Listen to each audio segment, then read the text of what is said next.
आज मैं तुम लोगों को वो बात सिखाने जा रहा हूँ जो आम तौर पर आवाम में जानते नहीं आवाम लोग।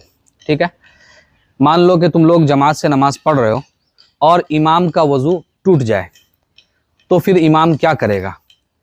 इमाम ये करेगा कि जिस हालत में भी वज़ू टूटा है इमाम का, वो उसी हालत से हटेगा और पीछे जो नमाज पढ़ाने लायक कोई बंदा होगा उसको उसके हाथ को खींचकर आगे करेगा। ठीक है, अब इमाम जिस हालत में था उस बंदे को उसी हालत में आ जाना है और फिर उसके बाद वहाँ से नमाज स्टार्ट करना है। ठीक है, मिसाल के तौर पर इमाम रुकू में था और उसका वज़ू टूट गया, फिर उसके बाद उसको खींचा, वो रुकू में रहेगा, फिर समी अल्लाहु लिमन हमीदा कहेगा, फिर उसके बाद सजदे में जाएगा। या सजदे में वज़ू टूटा तो वो बंदे को खींचकर सजदे में आ जाना है। ठीक है, समझ में बात आई? जिस हालत में इमाम हटेगा मुसल्ले से उसी हालत में पीछे वाले को आ जाना है मुसल्ले पर आकर, और उसके बाद नमाज को मुकम्मल करना है। समझ में बात आ गई? तो हम शुरू कर रहे हैं, प्रैक्टिकल तुम लोगों को बता रहे हैं। अब देखो, इमाम नमाज शुरू कर रहा है, अल्लाहु अकबर कहा, मुक्तदी ने भी अल्लाहु अकबर कह दिया। ठीक है, अब सूरह फातिहा पढ़ के सूरह मिलाने के बाद रुकू कर रहा है, रुकू में गया मुक्तदी।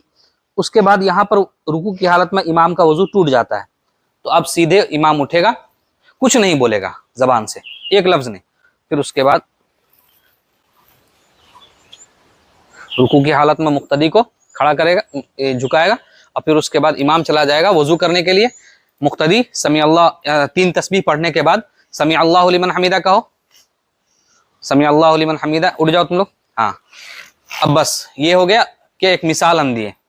इसी तरीके से इमाम जो है वो सजदे की हालत में गया, मुक्तदी सजदे की हालत में गए और यहाँ पर वज़ू टूट गया, तो इमाम बगैर कुछ बोले उठेगा, पीछे से एक मुक्तदी को लेगा इस तरीके से, और मुक्तदी चुपचाप उठेंगे और सजदे में जाएंगे और सजदा मुकम्मल करेंगे। अगर पहले सजदे में है तो पहला सजदा, फिर उसके बाद दूसरा सजदा भी मुकम्मल करेगा और फिर उसके बाद नमाज को मुकम्मल करेगा।